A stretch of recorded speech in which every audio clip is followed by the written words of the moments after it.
Hi guys, welcome back to the channel. This is your host ये अंकित Gandhi.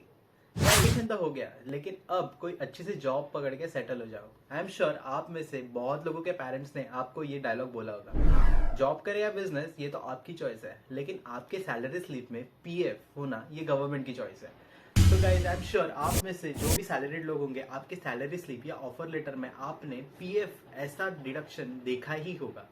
Guys PF ये एक government scheme है जिसमें आपको एक सेफर ऑप्शन दिया जाता है सेव करने के लिए for a longer period of time. लेकिन क्या आपको पता है इंडिया में सिर्फ सैलरीड ही नहीं, नॉन सैलरीड इंडिविजुअल्स भी पीएफ में इन्वेस्ट कर सकते हैं। आज की वीडियो में हम लोग वही बात देखने जाएंगे कि ईपीएफ और पीपीएफ में फर्क क्या है। कि basically employ provident fund scheme जो आपके सैलरी में से डिडक्ट होता है, और ईपीएफ में एम्प्लॉय के साथ साथ एम्प्लॉयर भी इन्वेस्ट करता है।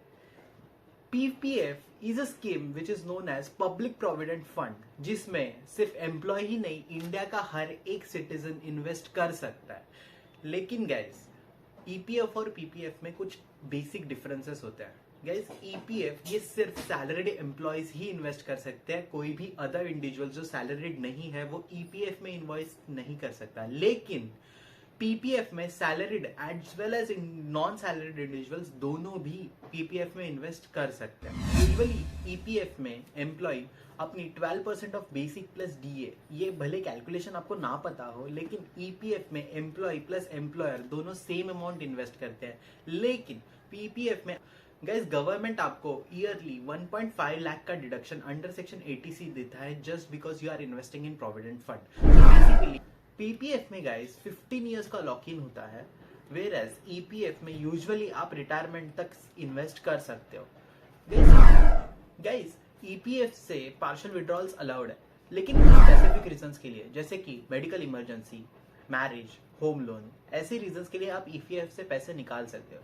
लेकिन गाइस पीपीएफ में 5 साल तक आप बिल्कुल पैसे नहीं निकाल सकते, और 5 साल के बाद भी कोई स्पेसिफिक अमाउंट तक ही आप पीपीएफ से पैसे निकाल सकते हो।